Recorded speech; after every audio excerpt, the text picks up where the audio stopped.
Good morning. You are tagged up. We managed to get it in at that time. I don't know if it's going to show up for you this time or not, but we're I don't trying. either. Let's find out.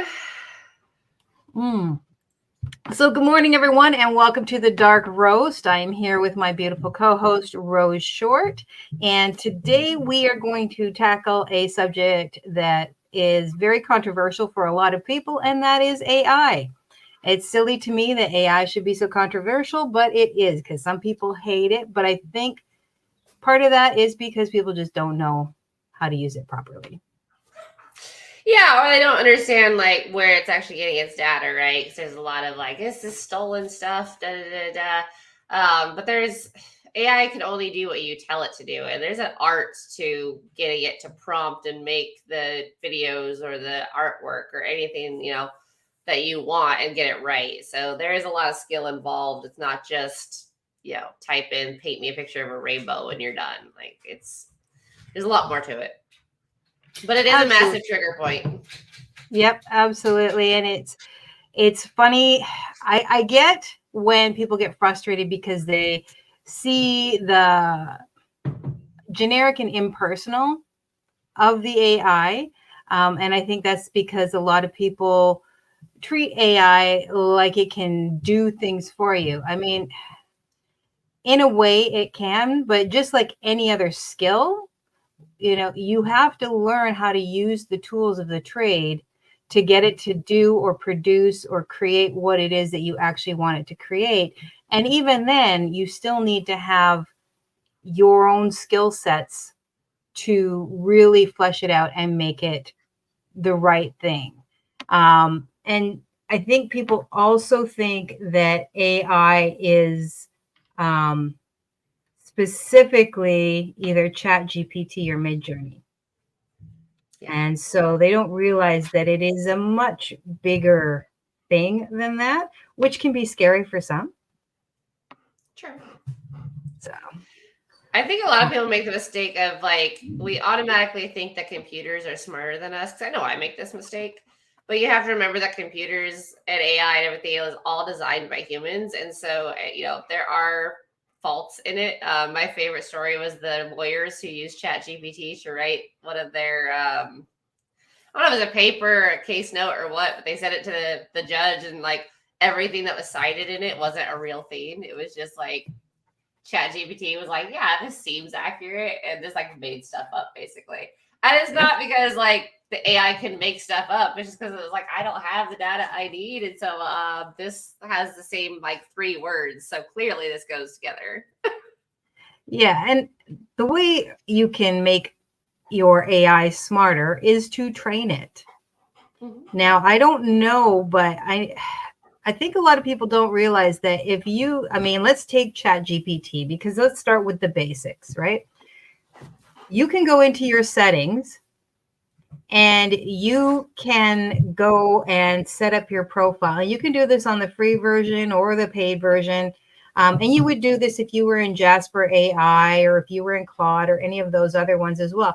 You go into your settings and you set up your profile information. And that's not like, hi, I'm so-and-so and I like, this. It's more about telling it very specific things. Like if you have a brand archetype, put that information in there. If you have an ideal client who you're trying to reach, you put that information in there. Put in your hobbies and your interests and your communication styles. You put all that information in there, and it actually is very good about taking you step by step as to the information that you want to put in there. But you get that set up, and then you don't have to train it every single time to speak to you in a way that makes more sense to you, and also to provide content that makes more sense on the outside as well. And then as far as more up-to-date data, there are plugins that you can put into ChatGPT that are free, that will also allow you to actually have web access, so that it can search the web and find more relevant information. That doesn't mean you don't have to look and verify, But it usually provides you citations. It lets you know where it grabbed that information from. So you can go and look and say, yeah, no, that's absolute scam data, or yeah, no, that's good. That's really super helpful. And that might actually allow you to go and dig deeper as well. The other tool that I use quite a lot, and let me just pull down my things here. So Chat GPT is one that I have on. And then the other one I have is AIPRM for Chat GPT. And that isn't actually, it provides a ton of prompts so that you are able to speak to it a little bit more clearly to ask what you want. You're still going to have to tweak it because it's not going to be perfect. But at least it gives you a better starting point. Especially if you're starting from a place of, I don't know how to write prompts. I don't know how to, I don't know how to do any of the things. I just want it to give me stuff. Right. Oh, I know that feeling. Yes.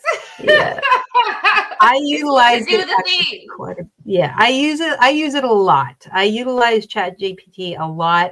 But I don't utilize it so much for content creation. I do sometimes if I can't think of something or I have an idea and I just can't get my words around, I'll tell it what I want and it'll spit something out. And I'm like, okay, well, that's close enough. Let me go in and edit this heavily to make it more me. Pardon me. But it's so much more than just Chat GPT, like Midjourney. And another good one for content creation is playground.com, which is free. And it's got it utilizes many different generators and has some good basics that you can use in terms of like, I like this or I like that. It has a limited number that you can produce in a month and stuff like that, but not really a big deal unless you're really super image heavy.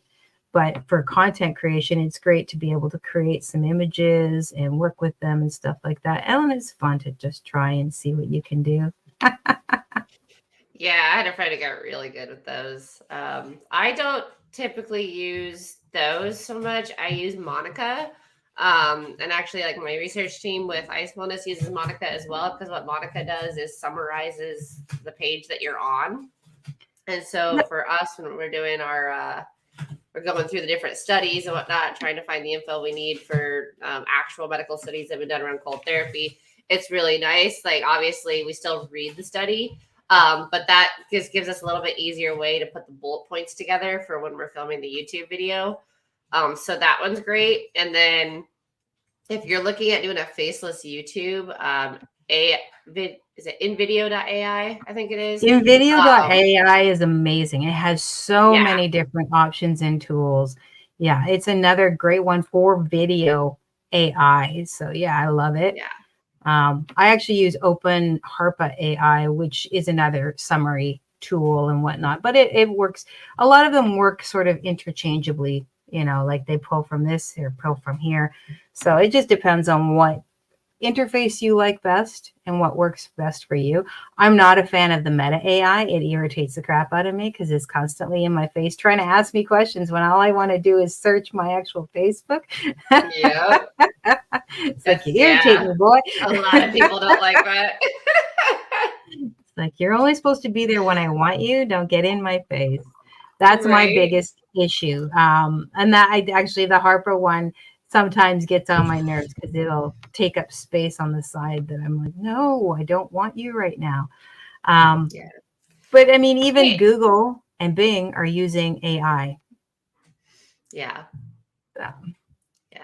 And from a social media standpoint, like there's a lot of things that AI can help you with as far as time saving, right? So you've got ManyChat, which you can train on keywords. So when you're say you're doing a free giveaway and you put, comment free in the comments and I'll send you, the thing, like you can set that up to where ManyChat automatically does it. That way you're not missing when people are doing it because you're not on Instagram all the time.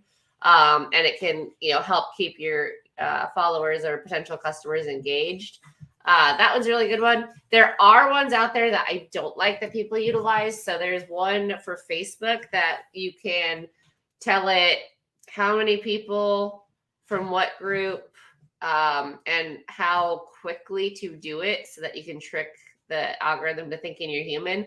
But a lot of marketers that are not marketing properly will use it to do their 50 to 100 friend requests a day. So you have like, you put in however many variations of like, hi, I'm da da da, we're in this group together. And then you set it, 45 seconds a friend request, or whatever, and it'll go through and it'll friend 50, 100, however many people you say. Now, if that's your business model, that's great because that's a huge time saver. But I also can like spot the ones that are doing it now, and it frustrates me. Yeah. Again, like even with your content, you have to try and make it as personal as possible. The responses, like I just signed up for somebody and I'm getting their automated responses. And I mean, it's very clear to me it's automated responses. But they've done their very best to make it very personal in terms of how they speak and what they're trying to do. So I appreciate that they've taken the time to do that. I'm not so blind that I don't know, but I have seen some where it's really difficult to know because the conversation is so organic in the way that they're responding, which is fantastic. Especially as a business owner, because if you're getting a lot of inbound requests for information, it can get very overwhelming. And then you're spending all your time answering queries instead of your job of running your business. So, Yeah. and oh, good morning, Renee. The other thing that it's really good for is scheduling your stuff. Yes. Did you know that is an AI driven thing? Scheduling your stuff, right? So we think of AI typically as producing content, but not so much on the back end where it's tools for driving your business. So, you've got tools like Metricool or Hootsuite. HubSpot also, utilizes a lot of AI in terms of helping to schedule your stuff. And if you're a solopreneur, which a lot of us are, especially in the very beginning, we don't have a lot of hands on deck. We have two. Mm-hmm. So, being able to utilize these tools to help make our social media scheduling and content creation easier, why wouldn't you? Yeah, it's you now have the power of a team without having to have the capital to hire one. It's pretty cool. Again, if you're using it correctly. Yeah, and there are some excellent content creators who specifically handle how to utilize AI to your best. And now, as with everything, as we always say, do your research, look at what they're providing, test it out yourself, see if it's giving you what you want. But, do your research, but find some content creators who are very much into the AI, into prop generation, or how to utilize some of the AI tools, all those things, so that you can be more confident when you're utilizing it and you're coming from a place of knowledge and understanding. Yeah. This one I think is very recently. Cool. Good. Yeah, go ahead. I'm more interested in what you have to say. Speak. So there's been a lot of studies around marketing and advertising, obviously, right? Because a lot of businesses, like, advertising makes or break them. And a lot of advertisers are using the Chat GPT and AI and things like that to rewrite their ad copy at a 5th grade level, because that is the level at which most adverts work. Yep. So I found that very interesting. Which is interesting, right? That's probably why people drop off when they listen to me, is because I have a hard time communicating that way. And not so much that I have it's just, I don't even think about it. Right. I come from a part of my background as a lot of authors. So reading and writing, and it's a lot. And I mean, I'm not talking, technical journals and stuff like that. It just in general, there's a lot of word use. So this vocabulary sort of expanded, and I forget sometimes that's just, and I don't even think it's so much that people don't have the ability or don't have the vocabulary. It's just a case of, I don't want to feel like I'm talking to somebody who's, being hoity-toity, right? Yeah. I think Well, that's more also, than anything else. well, you're also Canadian too, so like, you use English differently than Americans do. Like I have that problem because, like I was overseas a lot. I like British English. I live with a British person, and so like I use British English a lot, and it bothers so many Americans. Oh, yeah, I'm a Canadian in America. I do the temperature in Celsius, right? And I'm like, it's holy crap, it's like 32 degrees out. This is stupid. And they're like, it's not freezing. It's like, get with the rest of the world, right? As far as spelling goes, yeah, constantly being told to drop my U's and put my R's and E's in different order. And it's Z, not Z, damn it. But it is Z, yes, I agree. I still say aluminium, and it bothers people so much. And petrol. I love the word aluminium. I think that's just the It's best way to say it. Tangent. Right. Sorry. But no, I get it. Cause like, for the longest time, because I didn't, get a bachelor's degree or anything like that. But like I read a lot as a child, and like I would look up the words I didn't know, and like, so like I'm not the smartest person in the room, but I strived at a young age to have a good vocabulary. And so I've had multiple instances where like I'm talking to someone and they're like, "Can you not try to sound smart when you're talking to me?" And I was like, I mean, I'm not, but okay. Yeah, I got accused of pretending as well. It's like, oh, you come across as you're all educated and experienced, but I'm like, I'm not attempting to do that. I'm just telling you my own experiences and talking the way I talk, and that's sorry that offends you, but yeah. At any rate, yeah. Again, so that's where Chat GPT can come in handy for blogging, copywriting, any kind of thing like that. Because then, like, not to be too point blank about it, but you can have the AI dumb it down. Well, yeah, and a good one for that actually is Jasper. It's really good for rewriting your copy and also checking to make sure that there's no plagiarism, checking to make sure that it sounds like a human being, all those kinds of things.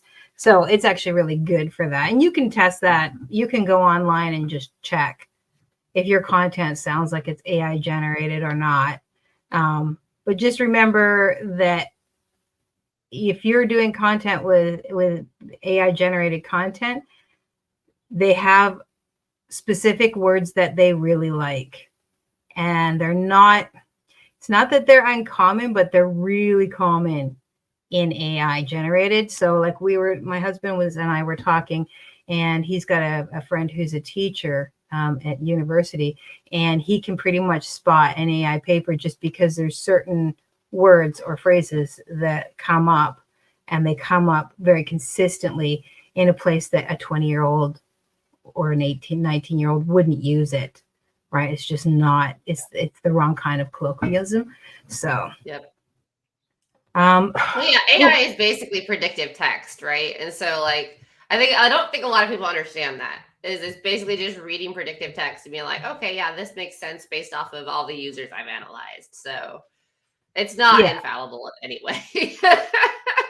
Speaking of predictive, it's also utilized for predictive analytics, which is super cool because it's taking all your past data and doing the analyzing for you, and then providing forecasting trends, which can be super helpful for your marketing to see what's working and what's not working, and then provide you some direction for forward moving to help you stay ahead and to see also what, don't do that again.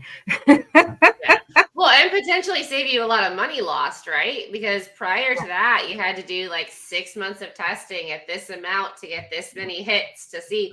And now it's like maybe you're only doing, a month of testing before the AI is like, yeah, no, this is going to go nowhere, but this is going to take off. So stop putting money here and put money here, kind of thing. Because that's one of the most frustrating things about like ads or split tests or anything like that is that, there's time and money involved in the tests and figuring out what works and what doesn't.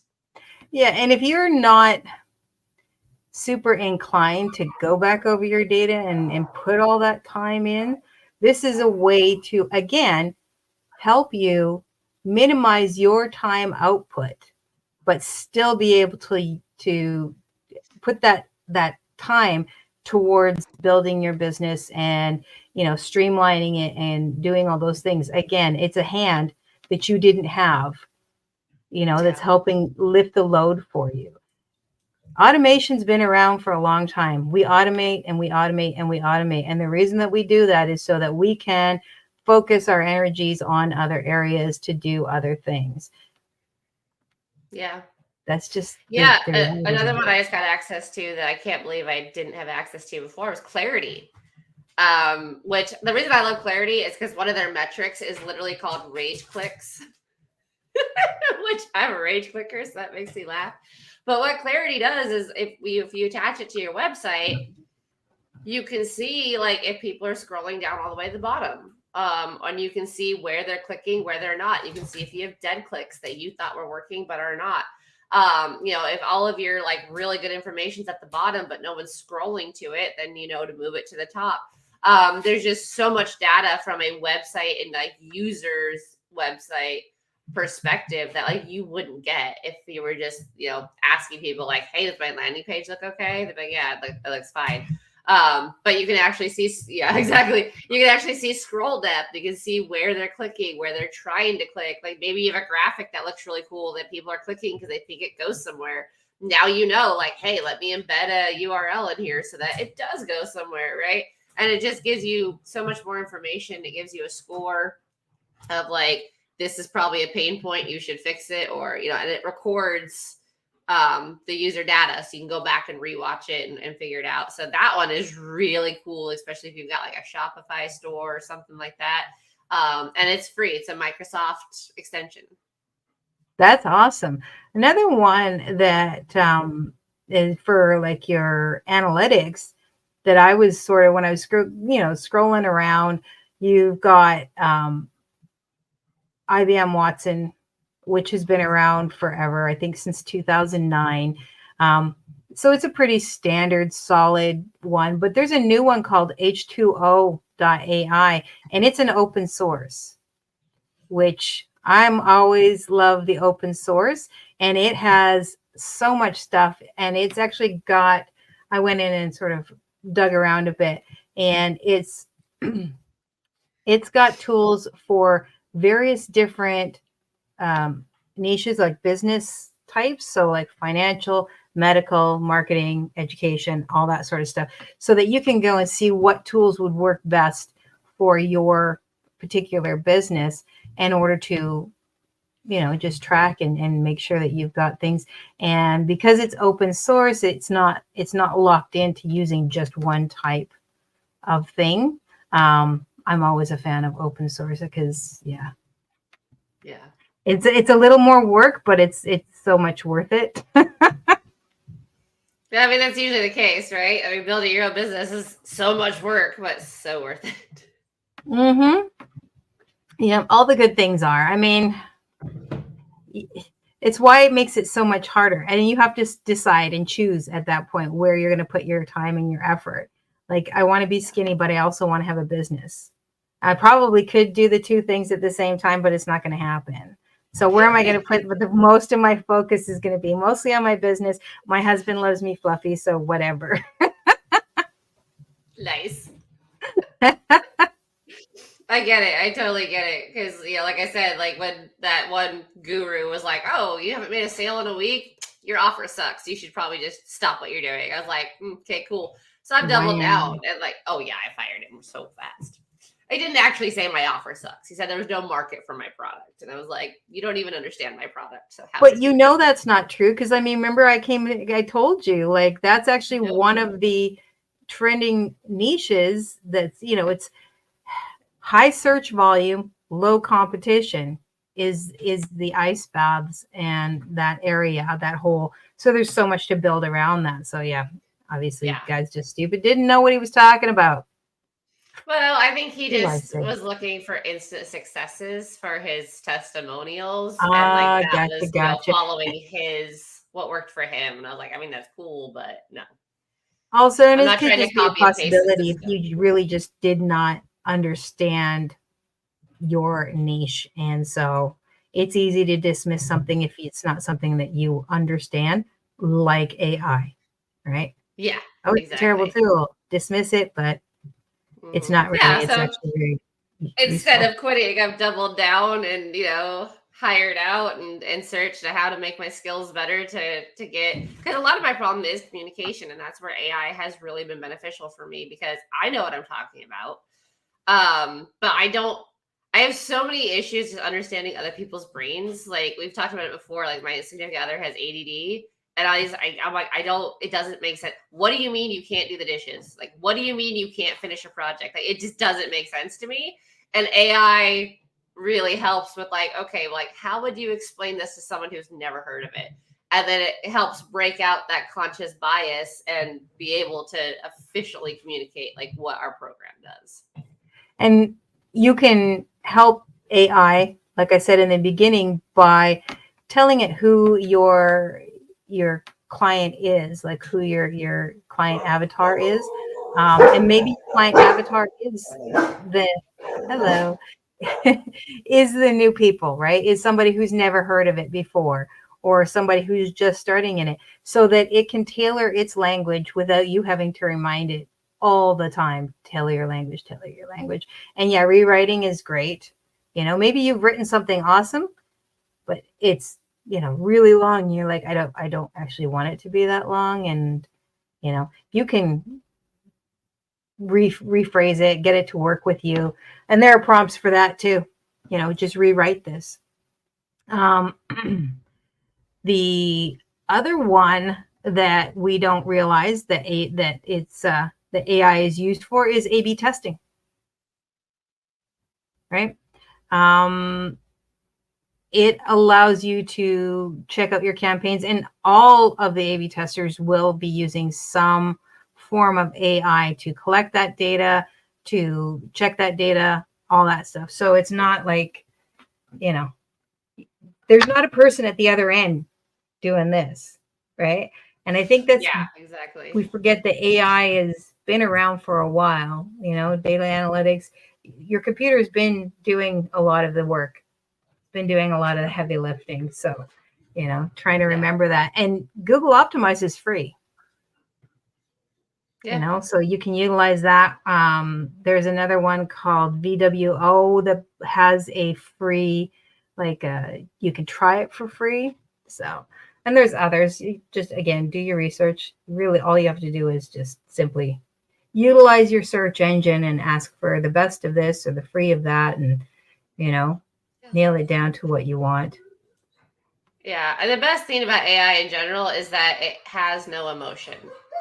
And that's what you need when you're looking at your business analytics, right? And that's why people struggle so hard when they've put their time and energy and everything into a landing page. And then someone's like, look, this is just not converting because of this. And it's really easy to have an emotional reaction because you're like, but I worked on it for 5 hours. Like, what do you mean no one likes it?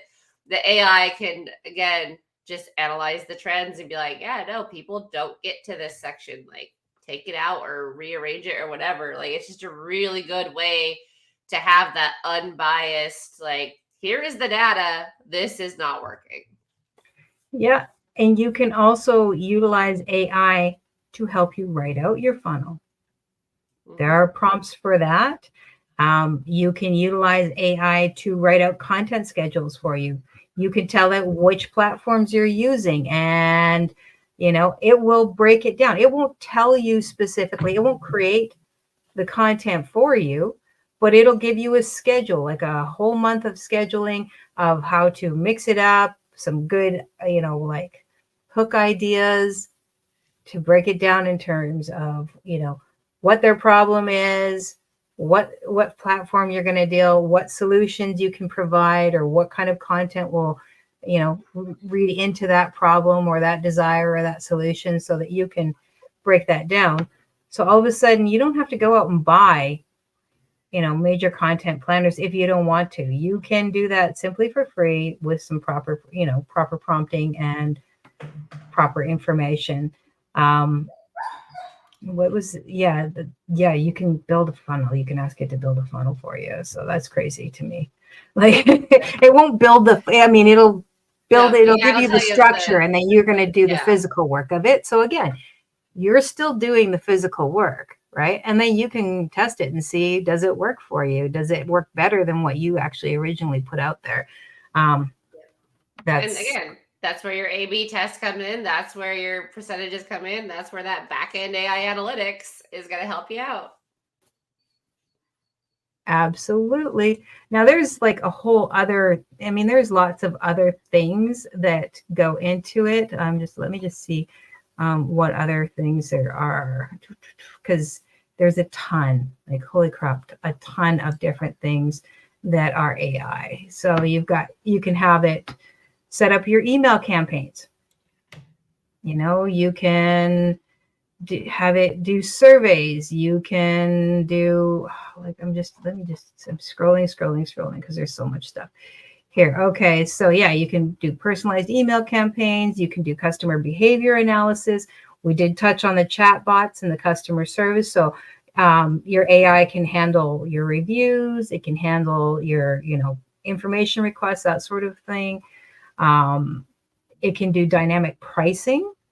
There are certain tools that you can have it, so it's actually monitoring the pricing, not only like how yours is doing at its pricing, but also what's going on around you for similar products, and change the prices if that's what you want to do dynamic pricing.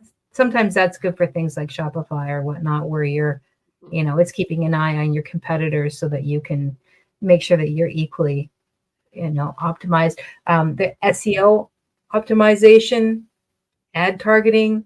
So it's not just content creation. It's not just image generation. Yeah. It's a lot. So much there more. is a lot.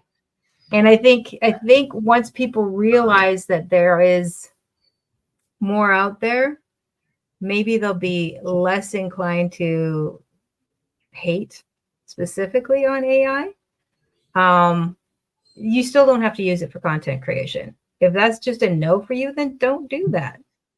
But that doesn't mean you can't utilize it to create schedules for you and to basically be your marketing assistant who handles a whole bunch of things that you just don't have time for. Because like any other tool, it's only useful if you know how to use it. Yeah. Everything's not a nail. You are not a hammer. I love it. So that is pretty much it. We just wanted to sort of cover some of the basics. If you need assistance setting up your basic Chat GPT, by all means, you can sort of hit me up. I don't have a problem reaching. I don't have a problem. Yeah, I actually created a very short video that I have around somewhere that I would be happy to fire off to you so you can figure out how to do it for yourself and get that set up. What else? Oh, we commented about a lot of different things, different places. We'll try to drop some links a little later to make sure that you can actually see some of the links. We are not connected or affiliated with any of these. It's just things that we enjoy and that we use. We're happy to use to drop some links for you to especially ones that we really, really like. So we should definitely, especially if you're watching this on the YouTube channel, it'll be in the description. Yeah. If you are not subscribed yet to our YouTube channel, please do so. The sooner we get 1,000 subscribers and all that glorious watch time, the sooner we can get our Dark Roast coffee store hooked up, and you can get wonderful. Absolutely, and that would be specialty coffee cups, which are going to be fun and interesting, of course, because we get to both put in our creative juices into that. So, but yeah, we'll drop the link down for the Dark Roast podcast, as well as any things that we've touched on today. That's about it for today. No, you have a webinar coming up, Miss Lady. Nope, not today. I decided to go for the 14th because kids have half a day today, which means they would have been home for it. And I didn't feel like the 7th was enough time for people to really see and get to know me, or, to really understand what it was I was offering. Fair enough. And next week, the boys aren't here, so I will be able to just jump from A to B and not have the stress of all of that. Well, even better. So that's still coming up next week. Miss Donna's, we got her own webinar sharing that wealth of information that is in her brain. So for sure, check it out. So and that's going to be on niche. There's about 10 different things that I'm going to try and cover. I only have an hour, so I will definitely tackle the main ones first. There'll be a Q&A. There is a workbook, cheat sheet, just so that you can follow along and figure out what you're doing.